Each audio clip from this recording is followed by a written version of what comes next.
So if you have a leader in Congo who doesn't want to address his problems but thinks other people should come to resolve his problems, and then he goes to countries to ask them to come and do the fighting for him, I mean, it's ridiculous.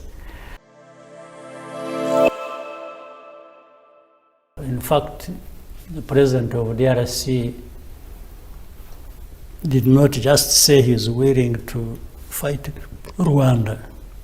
No, he actually said he's going to fight Rwanda, and his aim is even to bring regime change.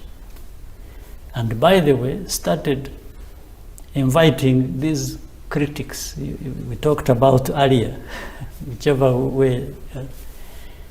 Even they went to Kinshasa, they have met, the whole thing was for him, he's trying to organize them, fund them, and support them to remove the government of Rwanda. That's one. So it is, and it is him, sir, he himself is out in the open saying it, even on camera. It's not a rumor, it's not anything. He has said it repeatedly and to everybody, for everybody to hear. One,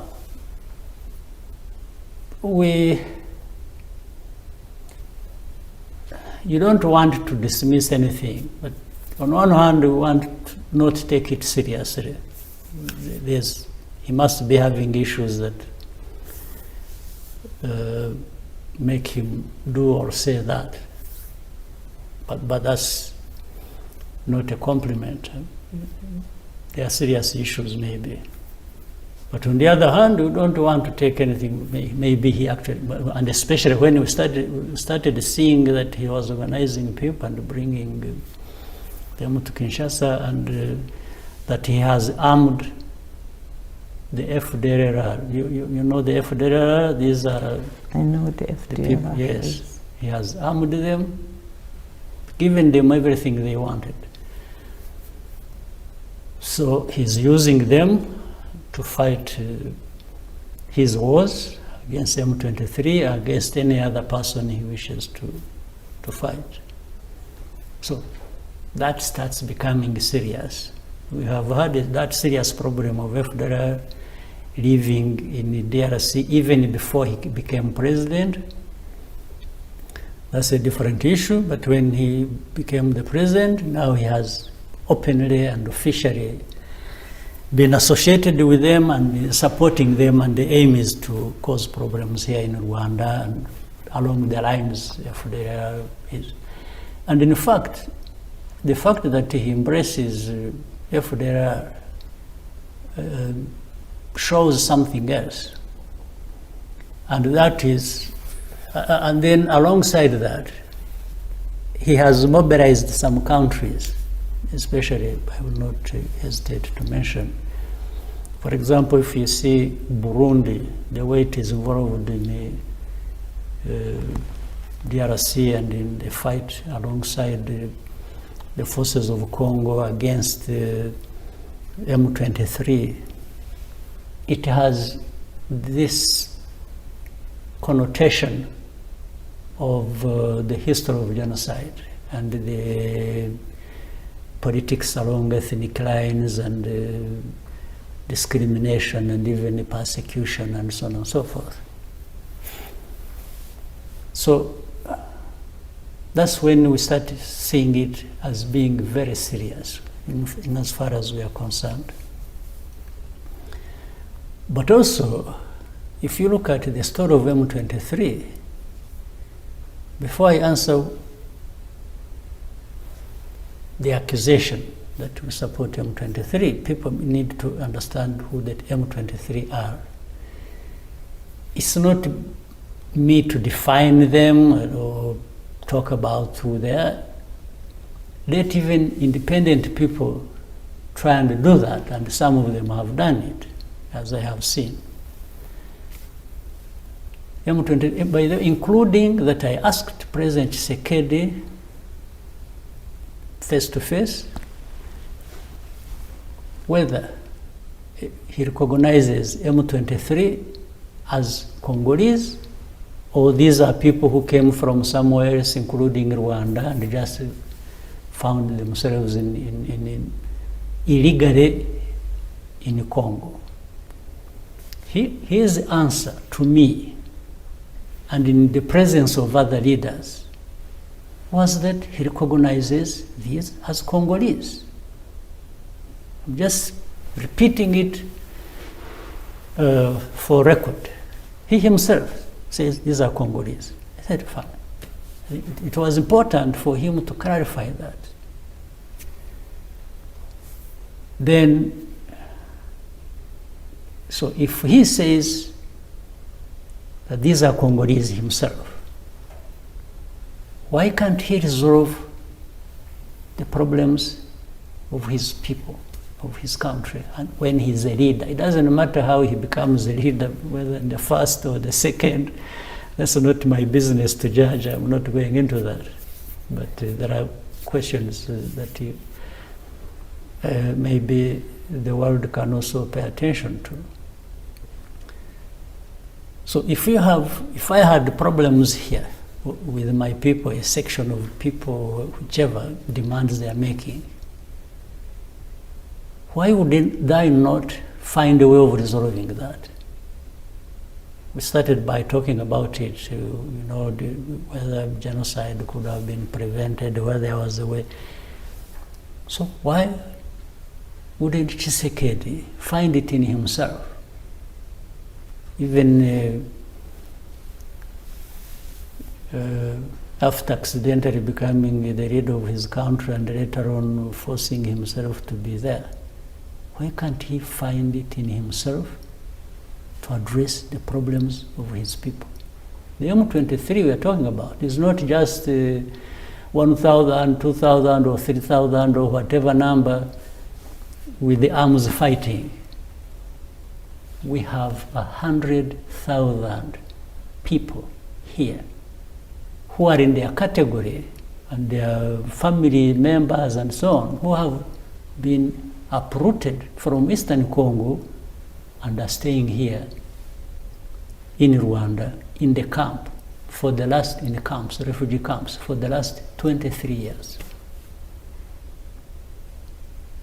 This is where leadership comes from. Yes. Can't the two leaders, the president of Rwanda and the president of the DRC, find a permanent solution so that these two nations can live side by side and yes, we can. You can push for the development of this beautiful region? That is a very,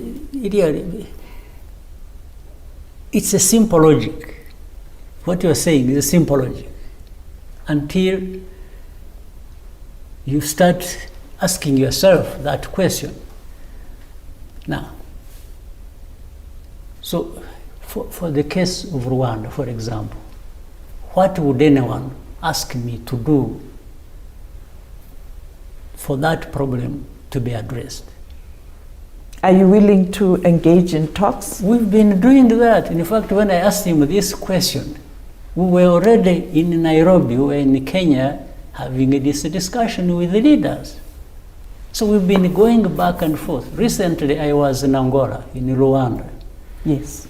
Over the same thing. Because there are processes in Nairobi, there is a process in Rwanda. I've been to these places like, I don't know, a dozen times over the same issue.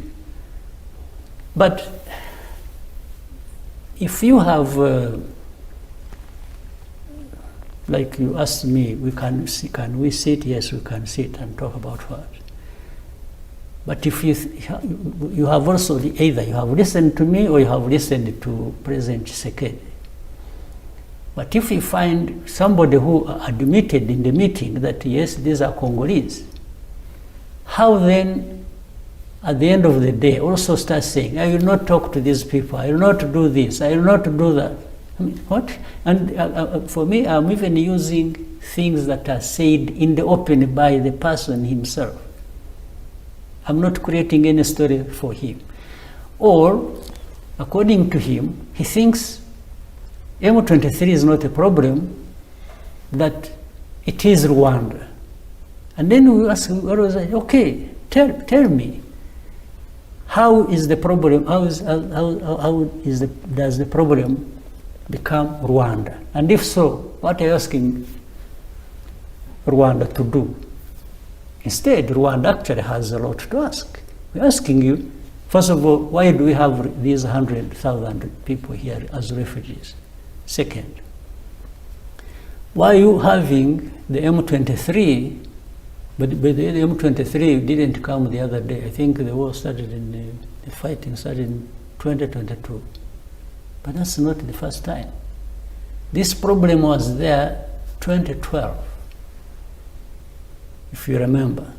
The problem of M23 was born around 2012 because of the same history. This persecution, this.